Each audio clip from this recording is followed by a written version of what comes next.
후쿠시마 사고로 인한 건강 위협에 대해서 국제적 전문가가 내린 종합평가 결과는 다음과 같습니다. 평범한 일본인에게 예상되는 건강 위협은 너무 낮고 암 발병률 증가는 관측할 수 없다. 하나, 둘. 제가 지난번 영상에 댓글로 후쿠시마에 대한 후기 영상을 만든다고 했을 때부터 저는 후쿠시마에 대해서 좀 더 객관적이고 과학적인 정보를 찾으려고 노력해왔습니다. 그래서 일본 쪽에서 나오는 정보, 한국 측에서 나오는 정보 모두를 배제하고 국제적이고 객관적이고 과학적이고 이해 당사자가 아니고 그리고 공신력 있는 정보가 필요했습니다.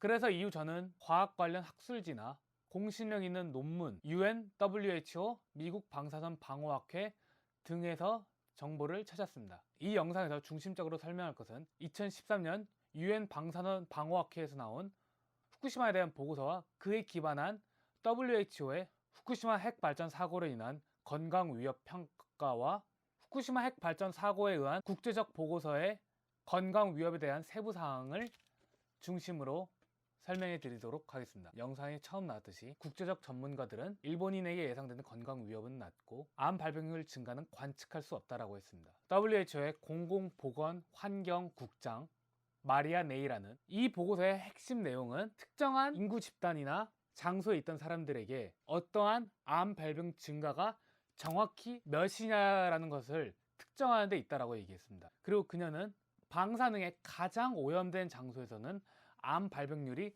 증가하는 것을 발견했다라고 얘기했습니다. 하지만 그 이외의 장소에서는 후쿠시마현을 포함해서 암 발병률 증가를 관측할 수 없다라고 얘기했습니다. 가장 오염된 지역에서 예상되는 특정 암은 다음과 같습니다.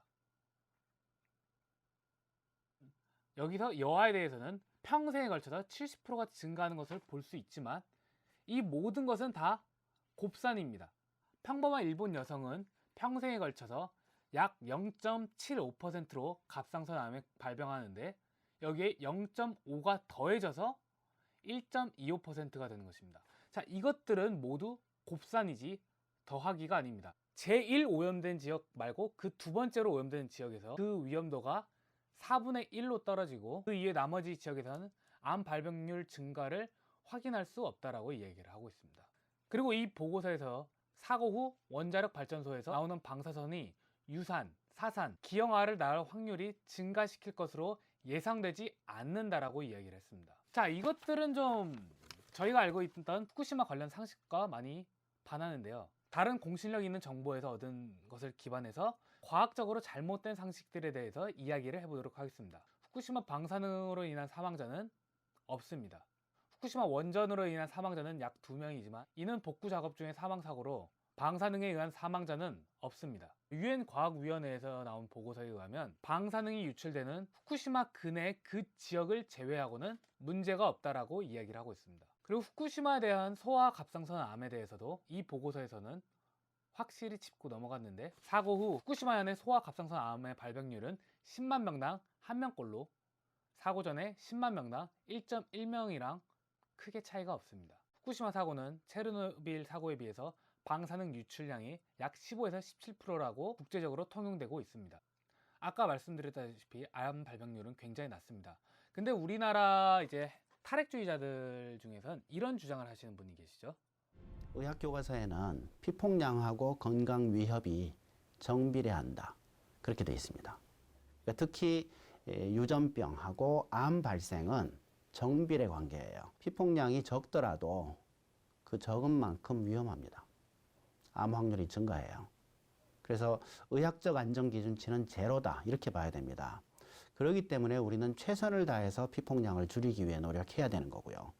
근데 방사선 물질이 나오잖아요. 그럼 피폭량이 어쨌거나 늘잖아요.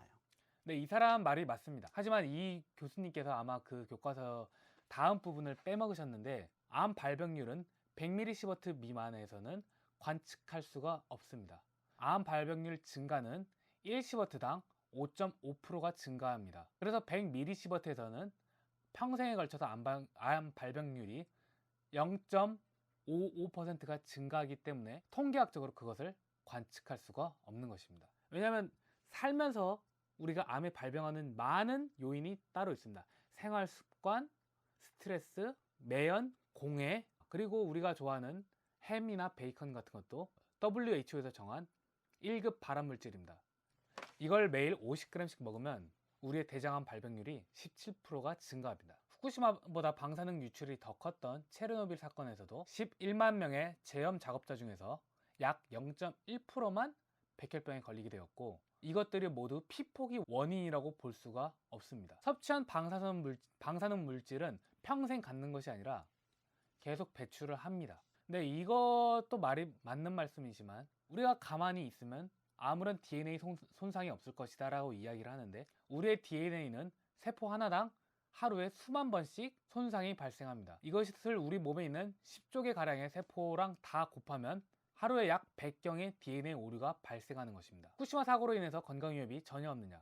슬프게도 그건 아닙니다. 체르노빌 사고 후 체르노빌 주변 지역의 사람들은 평균 기대 수명이 65세에서 58세로 줄어들었는데, 이는 사고 후 암 발병 원인이 아닌 스트레스와 우울증, 알코올 중독, 자살 등의 원인으로 많이 낮아진 것입니다. UN 과학위원회 보고서에서도 사고로 인해서 건강에 가장 위협이 될 것은 사고로 인한 정신적 그리고 사회적 건강입니다. 쓰나미와 핵발전 사고, 그리고 방사능에 대한 공포, 그리고 후쿠시마 출신이라는 낙인 효과가 그들의 건강에 가장 위협이 된다라고 이야기를 했습니다.